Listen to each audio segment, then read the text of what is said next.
Buenos días, Irma. Buenas tardes.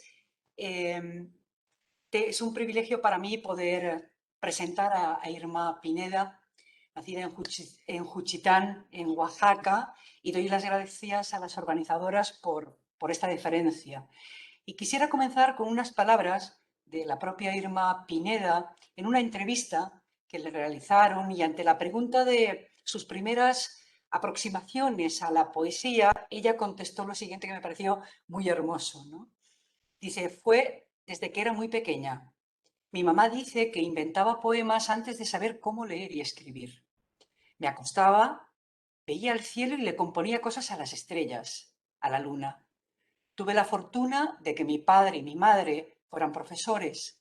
Eso hizo que hubiera algunos libros en casa, particularmente libros de poesía, que a mi papá le gustaba. Él leía para mí poemas, sobre todo los españoles, la generación del 27, Federico García Lorca, Miguel Hernández, Alberti, y eso me gustaba mucho. Y pues me enamoré del ritmo, de la musicalidad, de la poesía.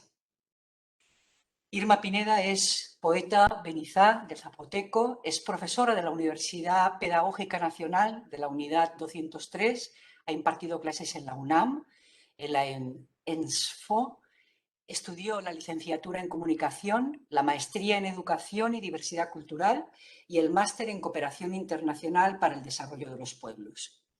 Sus ensayos han sido publicados, por ejemplo, en la Universidad de Siena, en la UNITSMO, la DGCP y el Colegio de Guerrero.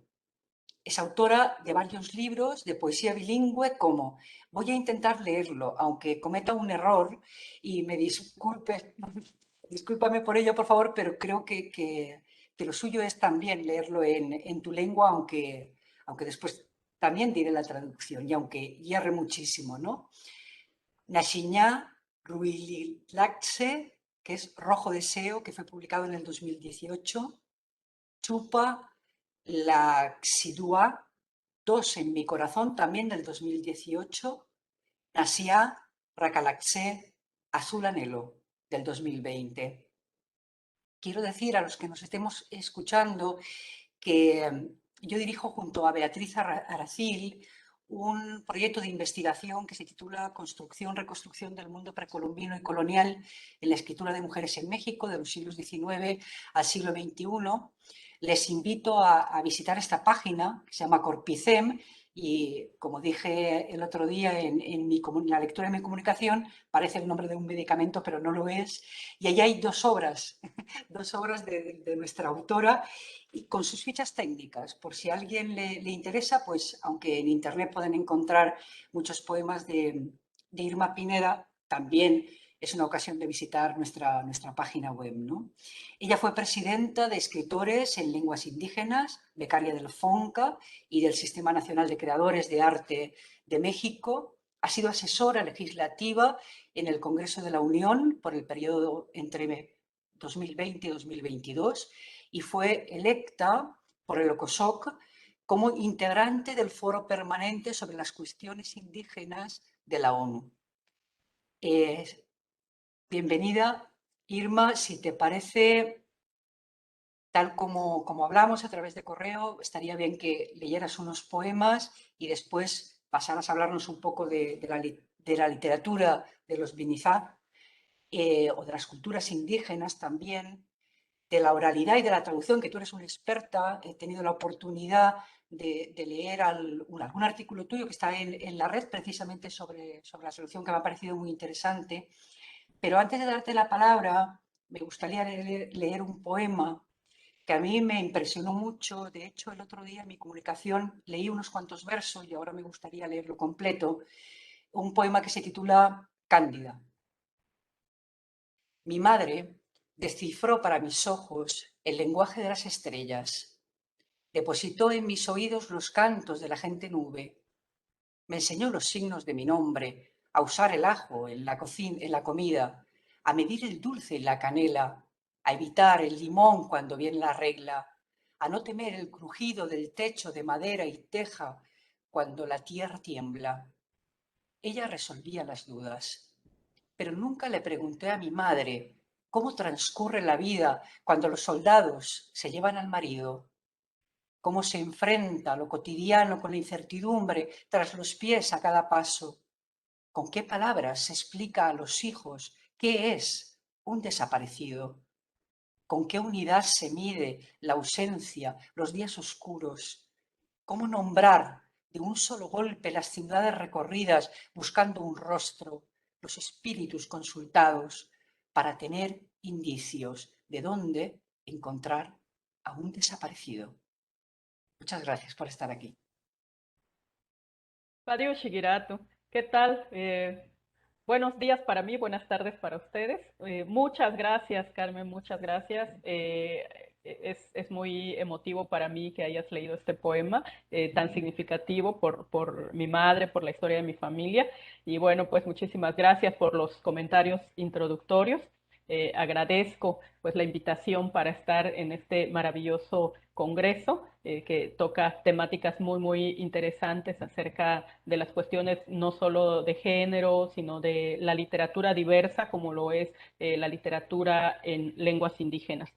Y bueno, pues además de agradecer, quiero compartir justamente algunos poemas que, como bien decías, mi amor por la poesía viene especialmente de poetas de esta generación del 27 que han sido tan significativos en mi vida. Y bueno, Lorca es uno de los poetas que yo sigo escuchando, leyendo, encontrando todo lo vinculado a él, que me encanta, como otros autores han hecho música, han hecho arte a partir de la obra de un gran poeta como Lorca. Y bueno, les comparto unos poemas propios, los voy a leer en mi lengua primero, que es el Diyasá, y en español, ¿no? También. Entonces, les comparto este, que es un poema dedicado a los migrantes o a la migración. Kundagi iba stalle belegi lugia ya. Kadi bakusagi kuya angala aka. Kadi besaludi ushi kayo ya china. Mashachi ngashpido be. Nisigidi la di karului ka shisi. Rindi salua di ba nerului ka ya bastalle belegi. Via ani dushunda ani kayoro gi iba kanga. Me llueve el cielo su infinidad de estrellas. No son luciérnagas que danzan, ni son los ojos de Dios los que me miran. Hace tiempo que sus santos solo nos muestran la piel de sus párpados, pero alzo la vista y el cielo me llueve su infinidad de estrellas. Son feroces luces en las torres de metal. Rarikiriga chisigettu nema niena lurila sika venda ni yu nerianda kabe sika sinusiandu ti sinya bandalu ti bangu yu tula rarigenda guttiga sila rarina kabe guna aniranashi guna anirusigappa genda guna ananjo guna arappa gidappa nagi chilayu guna ariettega ndaja na yu spijua ana yoba nirunistiga bia guna nirappa gendanabani. Aquí los muertos no se entierran nomás y ya. ¿Crees que se avientan a la entraña de la tierra y se olvidan, como dejar un sombrero en la banca de una iglesia? Aquí la muerte es otra cosa. Aquí es señora amorosa, señora que guarda en su seno el reposo de las almas, señora venerable, señora de los cuatro brazos del mundo, señora de los 9 escalones, gobernanta de la mansión final, dueña de los 9 palmos, señora de la vida eterna. Y bueno, un poquito este poema que acabo de leer tiene que ver con nuestra concepción de la vida cíclica, donde pues en la cultura vinizá o zapoteca, como para muchas culturas indígenas, la vida no se termina al fallecer el cuerpo, sino que entras a otro ciclo mismo de esta vida que es la muerte y que es un tránsito a otro mundo y a otra forma de ser y estar, ¿no? Entonces, pues es la idea de este ciclo que vivimos. Y bueno, quiero compartir un poema que nació solo en español. Generalmente yo escribo en dichazá o zapoteco y luego hago la traducción al español, pero a veces escribo algunos poemas muy poquitos solo en español. Cuando nacen así, desde el español ya no hago la traducción a mi idioma original, ¿no? Este se llama Se me antojó. Se me antojó hacer la limpieza hoy, sacar la basura, donar la ropa que ya no uso, obsequiar los libros que no volveré a leer, abrir los baúles, dejar que las termitas se marchen, descongelar el refrigerador y tirar los cadáveres que por ahí guardaba. No negaré el dolor. Nunca es fácil desprenderse de lo que se ama. Se nos va la piel con los apegos, se sienten los años tirados por el caño, porque una se enamora del polvo que acumula, de las cosas que piensa útiles, antes de sentir la densidad en el aire que respira, o de descubrir las larvas que la van poblando poco a poco. Una se resiste, puede pensar que es cosa de tiempo para que todo vuelva a su sitio o a su curso, y no admite que la basura y los cadáveres se pudren y que es mejor tirarlos o enterrarlos para siempre antes de que contaminen toda la casa y ya no sea posible sembrar más flores en el jardín. Y bueno, quiero compartir finalmente un poema más eh, que se llama Paginiu. Paginiu gubija, ruya gendarikagi. Paginiu gi, ruya spelle beu. Paginiu rini na arakati ni sagiero zuwa awaji. Parini yuri kala jebia ani lulu. Paginiu ni sado na anakka gendariati nissa shija ane chinyayaga. Pana aginie zidi gendaranashi ni sado gubija. Liri ni ugigu ne na arakati gie. Si dices sol, veo el incendio. Si dices fuego, creo en la llamarada de la luna. Si dices sangre, soy tormenta parada en la tarde. Si dices tierra, suspiro el brillo de tus ojos. Si dices mar, soy sed, angustia y miel.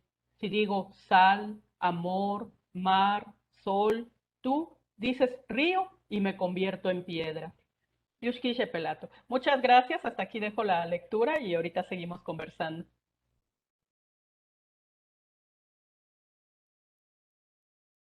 Muchísimas gracias, bellísimos los poemas, por ahí van algunos aplausos.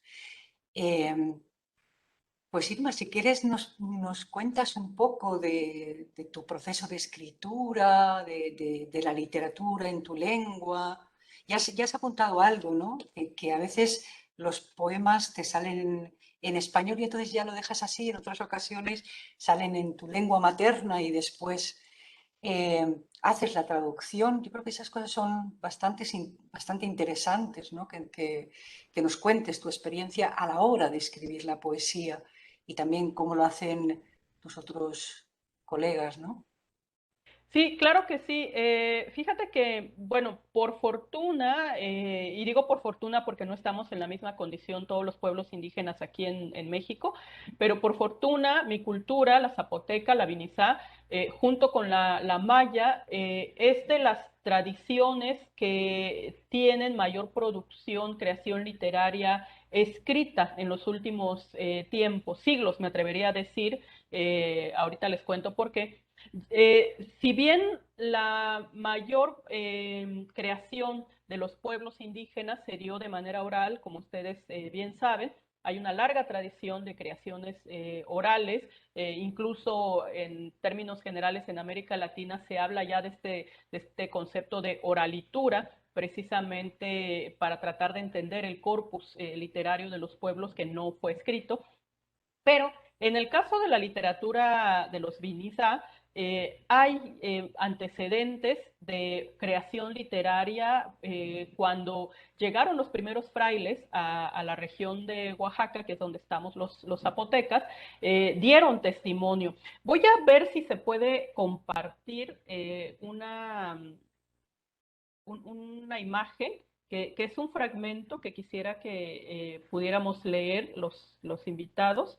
Eh, A ver, sí, por Sí, aquí. Irma, si tienes activado el compartir. Sí, Ujú. a ver, creo que aquí está. Sí, creo que sí ya lo están viendo, ¿no?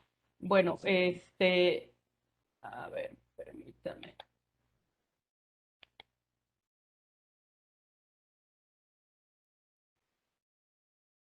A ver, creo que ahí está.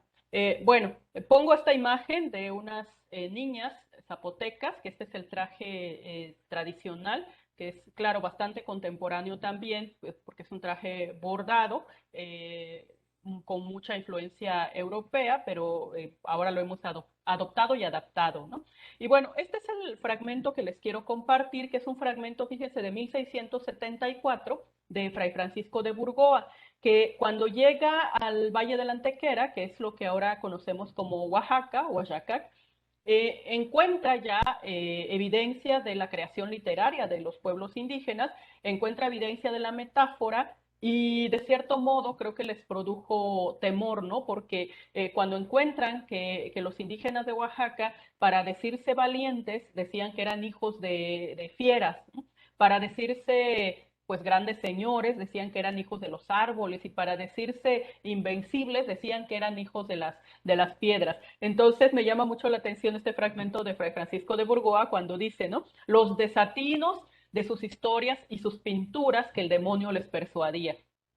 Pinturas al referirse también a esta escritura pictográfica que se encuentra a la llegada, ¿no? En esta visita al Valle de la Antequera. Entonces, lo que yo vinculo aquí es que hay un primer temor cuando se acercan a la metáfora y a este lenguaje florido, a este lenguaje metafórico de los indígenas zapotecas, y entonces a partir de este fragmento se minimiza o se estigmatiza, se denuestra un tanto esta metáfora, ¿no? Pero bueno, quería compartirlo porque siempre me ha llamado mucho la atención, ¿no? Incluso esta parte que dice, su lenguaje era tan metafórico como el de los palestinos. Lo que querían persuadir hablaban siempre con parábolas. Entonces, eh, aquí también les comparto ¿qué entendemos cuando hablamos de literatura en lenguas indígenas? ¿No? Que me parece que, les decía yo, la literatura zapoteca tiene una larga tradición porque estamos publicando de manera escrita desde finales del siglo XIX, ¿no? Ahorita les voy a platicar, pero antes de llegar a eso, sí quiero compartir con ustedes lo que nosotros, como escritores en lenguas indígenas, estamos entendiendo por literatura en lenguas indígenas, ¿no? Es decir, que estamos hablando de una creación que no necesariamente es personal, individual, que puede ser también colectiva, como hemos visto algunos ejemplos. Seguramente algunos o algunas de las estudiosas por aquí presentes habrán leído a las mujeres, el cántico de las mujeres del Valle de Chalco, que es un canto colectivo, bastante erótico, por cierto, si no lo han visto por ahí, búsquenlo. Entonces puede ser oral o escrito, como ya lo veníamos mencionando, pero lo que hace la caracterización es que se piensa y se estructura a partir de los elementos estilísticos y patrones culturales muy propios de los pueblos indígenas. Entonces, muchas veces, aunque haya una creación aparentemente individual, lo que estamos teniendo también es, detrás de esa creación individual, hay todo un trabajo colectivo, ¿no? Que tiene que ver con el pensamiento de los pueblos, su filosofía, su historia, lo que cuentan las ancianas, los ancianos, esta concepción de belleza, de armonía, de estética que cada una de las culturas posee y que además se diferencia, ¿no? Por ejemplo, las culturas indígenas que estamos en el sur, las culturas que están más hacia el norte, varían estas concepciones.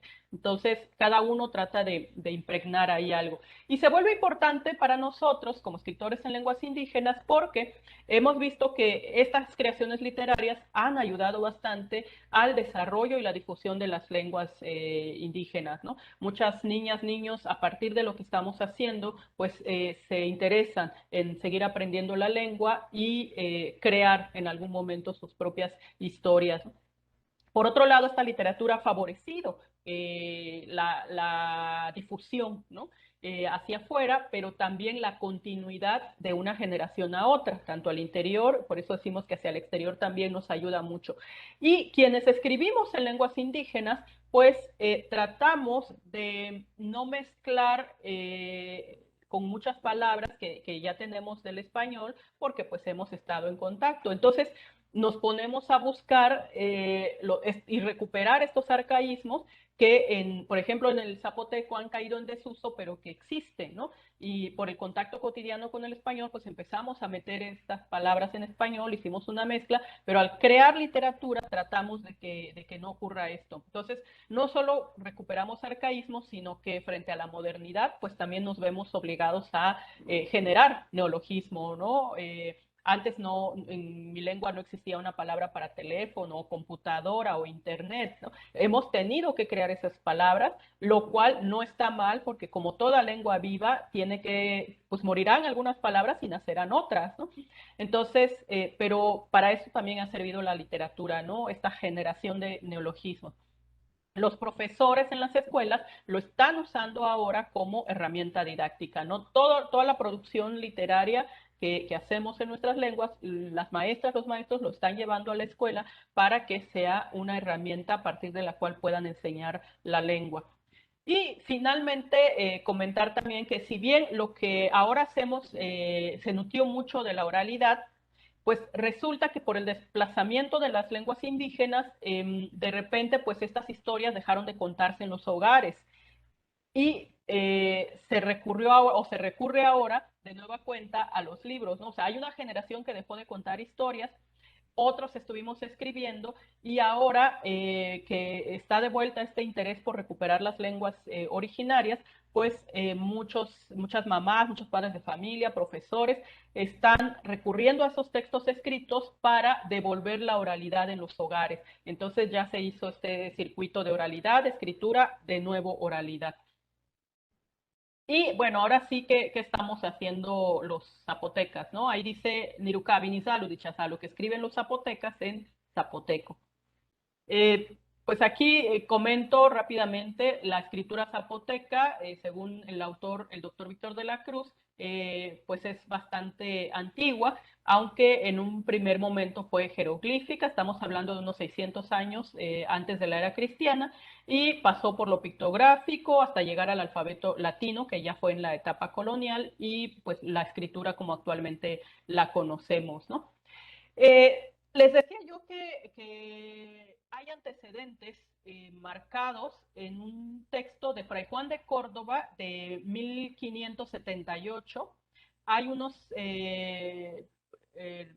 indicios de cómo Fray Juan de Córdoba se encontró ya con elementos literarios y él mismo los fue caracterizando. Entonces, encontramos que esta literatura antigua de los zapotecos pues se dividía en el género sagrado, que es el Dichananyo, en los mitos, también en los géneros de enseñanza, que eran los didácticos, los recreativos, los didácticos, bueno, eran como el proverbio, el refrán, ¿no? Para dar consejos, para llamar la atención sobre algo. Estos géneros recreativos que pues buscaban más entretener, pasar un tiempo agradable. Y aquí llamo la atención sobre un género que en español traducimos como mentiras, pero que en realidad literalmente sería algo así como palabra exagerada, y que es una forma que se acerca más a la literatura fantástica, ¿no? No es una mentira maldosa, sino es una mentira que busca, que es tan fantástica que busca divertirte, entretenerte, y no es característico de los zapotecas, lo he visto en otros pueblos indígenas como los tzotziles, los celtales, he encontrado que también está este género, ¿no? Que nosotros en zapoteco nombramos dichashiwi. Y les digo que lo traducimos como mentiras, pero no es precisamente esto, ¿no? Y esto aquí, hasta aquí, digamos que es mucho de lo oral, ¿no? La tradición literaria escrita ya empieza en 1894, que el primero que publica una obra fue Arcadio G. Molina, precisamente porque Arcadio G. Molina colaboraba con algunos sacerdotes de la diócesis de Tehuantepec, Oaxaca. Entonces, a partir de de estos sacerdotes, él aprende a leer y a escribir, y entonces se interesa en empezar a escribir en su propia lengua con un alfabeto que él mismo inventa. No, en ese momento no había un alfabeto más consensuado. Él, como a partir del alfabeto latino, como él entiende, va haciendo sus publicaciones y pues escribe este libro que se llama La Rosa del Amor, que son poemas románticos, Jardín del Istmo, Historia de Tehuantepec, pero también publica la traducción del Evangelio de San Juan, ¿no? A partir de esta colaboración lo tradujo al zapoteco y lo publicó. Entonces, como vemos, su primera publicación, y que es la primera referencia que tenemos de la publicación o ya escrita, es de 1894. De ahí vienen otros personajes, Wilfrido C. Cruz, que también tuvo estas publicaciones a principios del siglo XX, Enrique Liekens, que fue un militar, que hizo algunos ensayos también, y Mudubina, que es un libro de poesía, que también fue sus publicaciones de principios del siglo XX. Nada más que la característica de Liekens es que a partir de escribir en español aparentemente, él mezclaba muchas palabras en zapoteco. Si ven ustedes este poema que está dedicado, se titula Una bella juchiteca, encontramos varias palabras en zapoteco, ¿no? Aquí dice Gusanagola, Sandunga, Shunkusicaru, Galana, Shadani, Yeshuba. Es decir, que era un personaje que vivía en la ciudad pensando en el pueblo y que escribía en español pensando en zapoteco. Entonces, esa es la característica de Liekens. Estos jóvenes o los primeros jóvenes que emigraron del pueblo, del Istmo, hacia la Ciudad de México, pues se agrupan en la Sociedad de Estudiantes Juchitecos y empiezan a buscar formas de comunicarse con el terruño y crean algunos medios, ¿no? Primero una revista La Raza, luego se cambió el nombre a Nesa, que significa el camino o también lo correcto. Lo interesante de este grupo es que no se conformaron con estar publicando, sino que generaron toda una discusión en torno a la forma de escritura del zapoteco, de tal forma que en 1935 fundan la Academia de la Lengua Zapoteca, y después de 21 años de discusión, fue hasta 1956 donde ya consensan un alfabeto popular para la escritura del zapoteco del Istmo, ¿no? Después de muchos años de discusión. Aquí pongo algunos personajes y es donde encontramos a las primeras mujeres vinculadas a la literatura dentro de la cultura zapoteca. Algunos personajes masculinos muy destacados, como Andrés Enestrosa, Jeremías Gabriel López Chiñas, Nazario Chacón, Pancho Nácar, pero muy pocas mujeres. Solo ubico a dos, a Sofía Cazorla, y la que más destacó, digamos, que escribió más, fue Alfa Ríos, aunque hacía algunas notas como intentando acercarse al periodismo, entre periodismo y literatura. Desafortunadamente, Alfa Ríos finalmente se casa con Andrés Enestrosa y bueno, pues para los estándares de la época tiene que dejar su trabajo exterior de cara al público y pasa a ser esposa de, ¿no? Entonces, pero siempre me gusta mencionarla porque es un antecedente de la participación de las mujeres. Estamos hablando aquí de los años 30, donde pues prácticamente ninguna mujer iba a la escuela en esta cultura, y Alfa Ríos es de las primeras mujeres que accede a la educación y también hace este acercamiento a la literatura. Este es un poema de Gabriel López Chiñas, escrito en zapoteco, que es muy simbólico porque es como un himno a la lengua, ¿no? Aquí incluso dice, la lengua de los zapotecas se la llevará el diablo, ahora los zapotecos cultos solo hablan español, que es esta muestra del racismo que ellos vivían en su momento y que bueno, tampoco ha cambiado mucho ahora, pero pues es una muestra de ese racismo y cómo se menospreciaba las lenguas indígenas. Habría que contextualizar también que en esa época, en los años 30, en México, pues estaba muy fuerte una política educativa y lingüística tendiente a acabar con las lenguas indígenas para darle a México una sola lengua en aras de esta idea del nacionalismo, ¿no? Y no querían complicaciones, querían desaparecer a las lenguas indígenas. Entonces, bueno, este es un homenaje. Este es un poema de Pancho Nácar, que la característica de Pancho Nácar es que solo escribió en zapoteco y muy raros poemas, creo que solo un par de poemas se tradujo al español. Algunos piensan que porque amaba tanto su lengua que decidió escribir solo en zapoteco y no buscar hacer la traducción. Yo considero que más bien él entendió que la poesía era a partir de los versos y los versos que rimaran.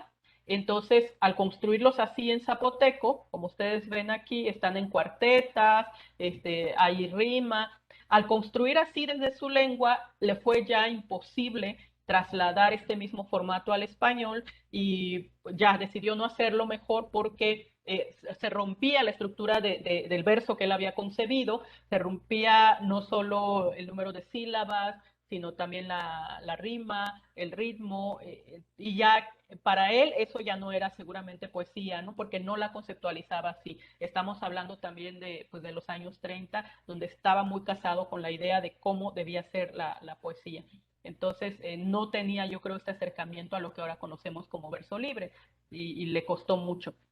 Esta es la versión de este poema en español que habla, ¿no?, de esta primera visita que nos hacen las almas de los muertos. Y un poco la nostalgia también, porque él vivía en la Ciudad de México y dice, bueno, si estuviera en mi tierra te pondría un altar, ¿no? Adornaría la casa, pondría frutos en la mesa, todo el ritual que hacemos para recibir las almas de nuestros muertos, que en mi cultura es a finales de octubre, no el 1 y 2 de noviembre, sino el 30 y 31 de octubre. Más para acá, en los años 70, digamos, hay otra generación que le llaman generación Nezahuvi, es decir, el nuevo Neza, donde destacan dos autores, Víctor de la Cruz, Macario Matus, que se vinculan mucho al movimiento social aquí en la región. Fundan la Casa de la Cultura de Juchitán, que después se hizo muy simbólica porque nos visitaron grandes personajes y hubo exposiciones muy importantes. Desafortunadamente, con el sismo de 8.2 que nos tocó en el 2017, derrulló esa casa y ahorita pues esperamos que en algún momento pueda reconstruirse, ¿no? En los 80s también hubo varios talleres en esa Casa de la Cultura y viene otra generación de autores, de los cuales, como vemos, también muy pocas mujeres. Prácticamente solo hablamos de dos mujeres. Rocío González, que aunque es de la región, pues solo escribió en español, y Natalia Toledo, que es prácticamente la primera autora que ya escribe de manera bilingüe, ¿no? Natalia es la que empieza a publicar en zapoteco y en español, como a finales de los 80, principios de los 90, y es como esta primera generación de escritoras bilingües, zapoteco-español. Y pues más recientemente ya hay otra generación, los que nacimos en los 70s y que ahora es cuando estamos haciendo varias publicaciones. Lo mismo, volvemos al tema de que pocas mujeres, prácticamente en esta generación soy la única mujer que está escribiendo, creando de manera bilingüe. Hay otros varones. Los que nacieron en los 80s, pues está también solo una compañera, Claudia Guerra, que está creando de manera bilingüe zapoteco-español, y otros jóvenes, ¿no? Dalton Pineda, Nelson Guerra, Germán. En los 90s, igual solo una joven, Paula Ya, de los que nacieron en los 90 y que ahorita están ya posicionando su trabajo. Y una generación mucho más joven, que en estos momentos tienen menos de 20 años o llegando a los 20 años, que de nuevo es solo una mujer, ¿no? Una chica, Sotera Cruz. Entonces, bueno, pues vemos que el oficio de la escritura, en esta cultura al menos, pero creo que está pasando lo mismo en otras culturas indígenas, no es un oficio al que se vinculen mucho las mujeres, sigue siendo todavía un territorio de varones. Las mujeres estamos intentando picar piedra en estos espacios, pero bueno, ahí vamos, ¿no? Y a mí me alegra mucho que al menos vaya habiendo en cada generación una mujer que esté creando, escribiendo, y no pierdo las esperanzas de que más adelante puedan florecer más escritoras, más poetas en lenguas indígenas, en la lengua zapoteca. Pero bueno, hasta ahí, hasta aquí vamos con estas generaciones donde solo está una mujer presente. Ahora sí quiero hablar un poquito de las contradicciones y con esto voy cerrando, porque sí hablamos en las culturas indígenas y particularmente en la cultura zapoteca de una riqueza literaria, hablamos de esta continuidad de generación en generación. Actualmente con los medios electrónicos pues tenemos más difusión, ¿no? Aprovechamos el internet y redes sociales y plataformas y etcétera, pero estamos teniendo pocos lectores en nuestras culturas de origen. ¿Por qué? Porque no fuimos alfabetizados en nuestras lenguas. Entonces, si vemos un libro bilingüe, inmediatamente nuestros ojos para la lectura se van a la versión en español y no a la versión en lenguas indígenas. Entonces, ¿qué proponemos? Pues apostarle más a la difusión oral, es decir, lecturas públicas que bueno, por pandemia se han detenido, pero por fortuna está la radio, que seguimos mandando grabaciones a las radios para que nos programen y la gente en el pueblo escuche o en otros lados. También los materiales audiovisuales que se transmiten en las redes. Ahora los jóvenes están haciendo videos, le entran al TikTok, le entran al Instagram y están subiendo muchas cosas bilingües, ¿no? Entonces eso me encanta que lo están haciendo, pero también tenemos que trabajar en la alfabetización en nuestros propios idiomas, si no, nunca vamos a aprender a leer ni vamos a tener lectores quienes estamos creando literatura en nuestras lenguas, ¿no? Tenemos escuchadores más que lectores. Bueno, también tenemos una reducción en el número de hablantes, porque pues ya comentamos, ¿no? Hay una larga historia de discriminación, hablamos un poquito de estas políticas públicas, un sistema educativo castellanizador, y aquí pues la propuesta es volver a prestigiar los idiomas originarios, ¿no? Que se quite esa mirada prejuiciosa sobre ellos, que se quite esta mirada de racismo y discriminación sobre las lenguas indígenas y también incluirlos en los procesos de educación formal, que pensamos que si la escuela fue la gran lingüicida para nosotros los indígenas, pues que sea la misma escuela la que devuelva las lenguas, así como nos hacen tomar clases de inglés o de francés, pues creo que podría involucrarse una clase de la lengua que corresponda a cada región, ¿no? En mi región, pues el zapoteco, pero en otras regiones la lengua que corresponda. Y bueno, un poquito a grandes rasgos, este es el panorama de la literatura de los zapotecas y pues no sé si tengamos tiempo para comentar alguna otra cosita o para alguna pregunta. Estamos a la orden. Muchísimas gracias, Irma, porque ha sido estupendo todo eso que nos has contado en tan poquísimo tiempo y toda la información que nos has dado. Yo no sé si los participantes que nos están escuchando quieran realizar alguna pregunta. Aún tenemos un tiempo para hacerlo. Eh, yo quería preguntarte, porque me interesa desde hace un par de años, ¿no? La escritura de mujeres en lenguas originarias, en México específicamente. Creo que han sacado algunas antologías que son de muchísimo interés, también para ver la diversidad. Y tú que eres muy buena conocedora, aparte de participante, ¿no? De todo ese proceso último tan interesante, ¿tú crees que hay, qué temas comunes, podríamos decir, tenéis las mujeres que escribís en lenguas indígenas? Si tú ves, Eh, a partir de la lectura, ¿no? ¿Qué temas podríamos resumir? ¿Cuáles son los donde inciden más las mujeres? yo creo que hay dos temas en los que coincidimos mucho. Uno que es la parte del amor, porque pues nos pega a todos, entonces todas en algún momento hemos publicado algún poema romántico hasta cursi, ¿no? Y también otro tema que he encontrado que nos resulta bastante común es el tema de la resistencia. casi todas las poetas indígenas que yo conozco, que he leído, tienen algún poema, algún texto sobre el tema de la resistencia que se vincula a los procesos de discriminación, ¿no? Entonces, escriben sobre cómo se resiste desde la población indígena, cómo se resiste culturalmente y también cómo se resiste desde el ser mujer frente a patrones culturales propios que son bastante violentos para las mujeres, ¿no?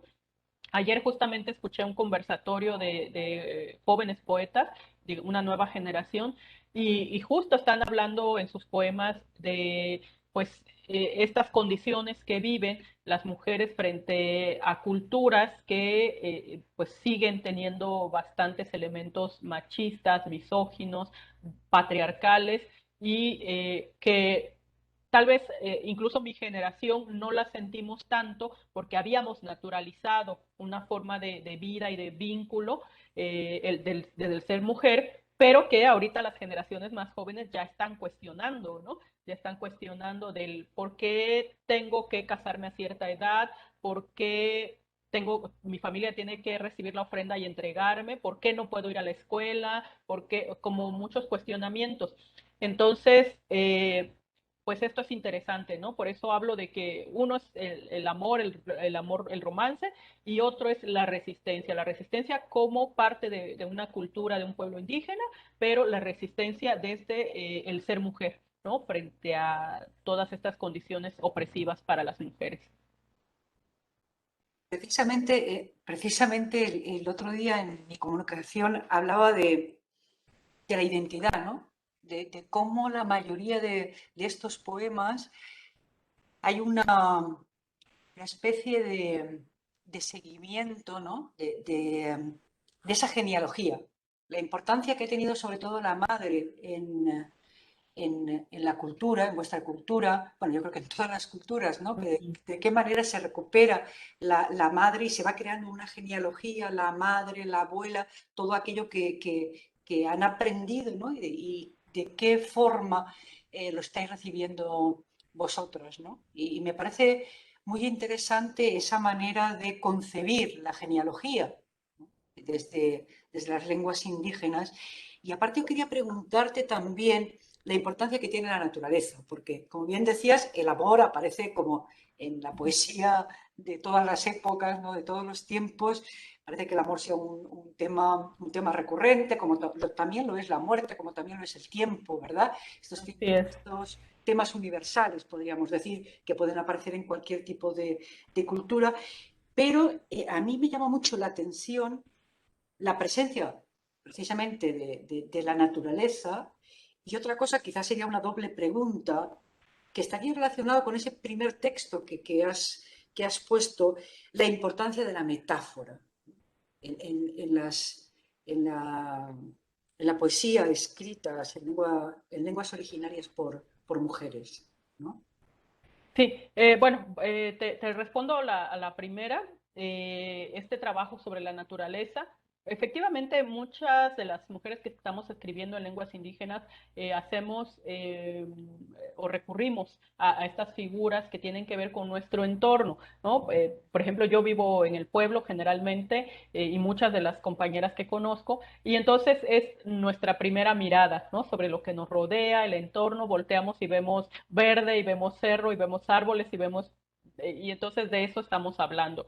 Pero también hay ahora escritoras en lenguas indígenas que son migrantes, incluso migrantes ya de segunda generación. Es decir, que fueron jóvenes que nacieron ya en las ciudades, que nacieron en otros espacios ya bastante urbanos, y entonces su referencia ya no es tanto la naturaleza porque su paisaje ya cambió, ¿no? Ya están viendo carreteras, ciudades, edificios, pues ya es distinto. Sin embargo, sí hablan de este proceso de resistencia porque en la ciudad les toca vivir la discriminación, ¿no? Por la piel morena, aunque ya no hablan la lengua indígena de manera cotidiana, el hecho de haberse criado en un hogar indígena hace una diferencia en el tono que tenemos sobre el español, ¿no? No hablamos con el mismo tono y no hablamos igual. Entonces, esto también se marca en los procesos de discriminación. Pero sí, la naturaleza está presente porque digamos que es nuestra primera casa para muchas, ¿no? Ahora eso también se va transformando. Ahora, respecto al uso de la metáfora, creo que una gran ventaja de nuestras lenguas es que son de por sí metafóricas, ¿no? Hay mucha imagen en el lenguaje. Pienso, por ejemplo, en mi propio idioma y pongo varios ejemplos, ¿no? Que son de lo más común. Para decir buenos días o linda mañana, nosotros usamos una imagen que decimos Sikaru siadogie, ¿no? O siadogie. Pero ese siadogie, gie es flor. Entonces, cuando decimos siadogie, es como literalmente estás diciendo recibe la luz límpida de la mañana de este día que se abre como una flor, ¿no? Entonces, en Xiaogie estás transmitiendo una imagen de la luz, el Xia es esta luz azulada, Do es sagrado y Gie es flor, ¿no? Entonces, lo que estamos diciendo es que estamos recibiendo la luz del sol porque eso nos está indicando que el día se abre como una flor. Entonces, imagínate, ya ahí tienes una imagen, ¿no? O cuando la gente dice, llegas tarde y dices, ay, disculpen, Gukawachi. No dices se me hizo tarde, dices me hice tarde, me hice tarde. Entonces, cuando lo piensas, dices cómo una persona se puede transformar y convertirse en el tiempo y convertirse en la tarde, ¿no? Entonces, eso es lo que tiene mi lenguaje, ¿no? O si voy a decir me gusta ese muchacho, digo Ryulache, que literalmente Ryu es entra, la H es mis entrañas, mi hígado, ¿no? Entonces, yo no estoy diciendo solo me gusta ese sujeto o sujeta, ¿no? Sino esa persona está entrando en mis entrañas, que es ya una imagen, ¿no? O sea, cómo jalas a alguien, te la traes aquí al cuerpo. Entonces, esa es la ventaja de nuestras lenguas, que hay mucha imagen en todo lo que estamos diciendo la mayor parte del tiempo y nos facilita mucho la creación literaria y la metáfora, ¿no? Precioso lo que has contado. Efectivamente, me faltó decir también la imagen, ¿no? La imagen, Claro. la conjunción de imagen y metáfora. Carla Miñana dice que tiene una pregunta para ti, pero no sabe si puede desactivar el... Hola, ¿se me escucha? Sí, sí, Bien, bien, perfecto. sí. Hola Irma, muchas gracias por tu exposición, ha sido súper interesante. A mí personalmente me toca de cerca porque llevo estudiando la literatura mapuche desde hace muchos años, las escritoras mapuche, y quería hacerte una pregunta más estructural, más formal, porque digamos que me he tropezado con un concepto que me es muy difícil de organizar o de explicar, que son los géneros literarios.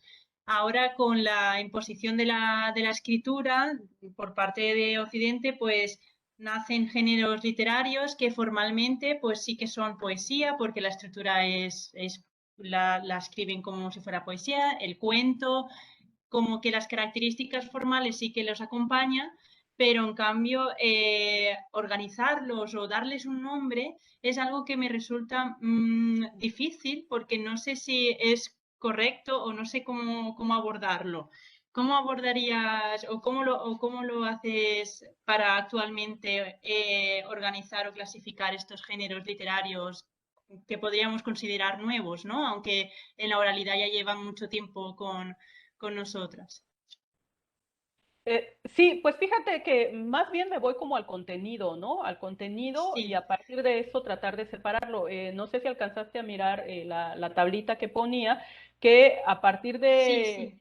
de algunas formas literarias que ya existen, entonces lo que hice fue como agrupar, a ver, esto está hablando que tiene que ver con lo mítico, con lo religioso, entonces separamos, ¿no? Lo sagrado, esto busca divertir, entretener, entonces separamos los de divertimento, de entretenimiento, y cuando se trata de consejos, de enseñanzas, pues lo separamos en los didácticos. Entonces fue como las tres grandes agrupaciones que hicimos. Y de ahí, pues Digo, no conozco autores contemporáneos mapuches, digo, uno de ellos pues está Licura, que es uno de los más reconocidos, pero desconozco si en la literatura mapuche haya algún antecedente de sus géneros propios desde la oralidad, porque tener esos antecedentes serviría bastante para poder como organizar la clasificación, ¿no?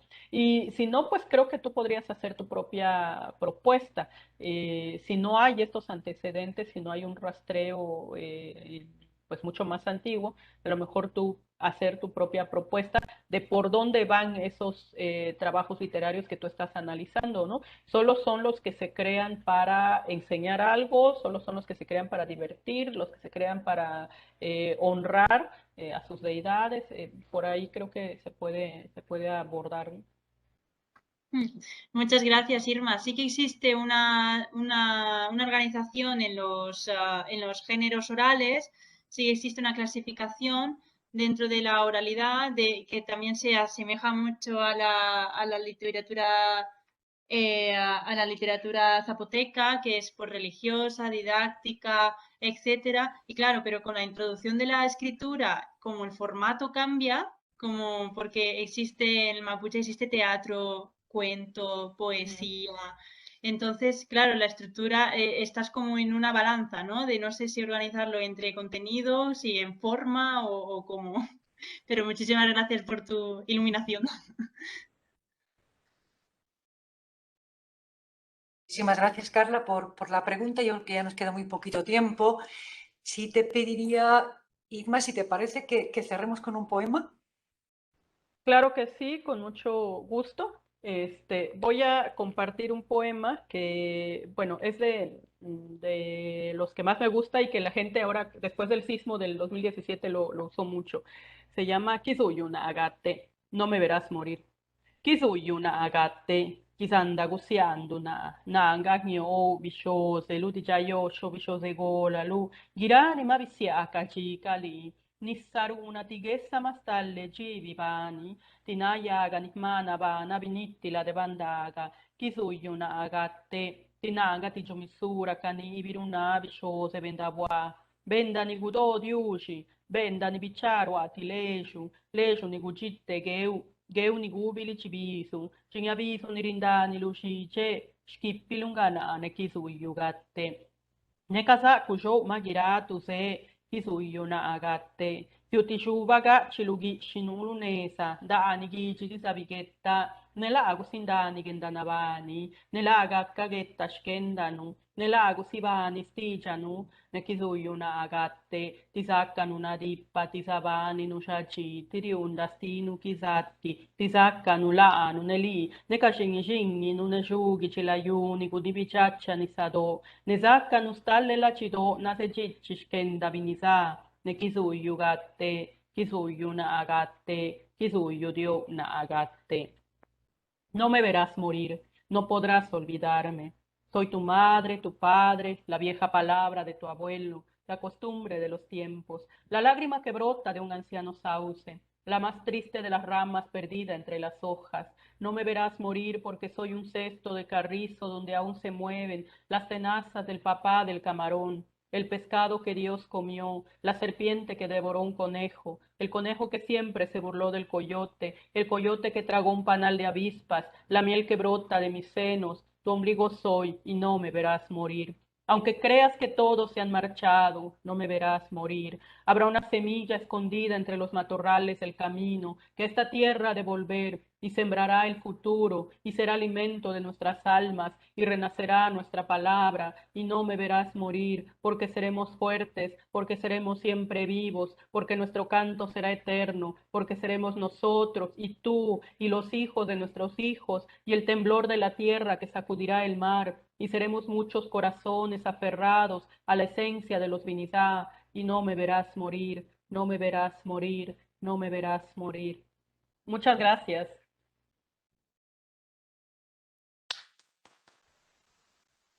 Muchísimas gracias, Irma. Ha sido precioso, de verdad.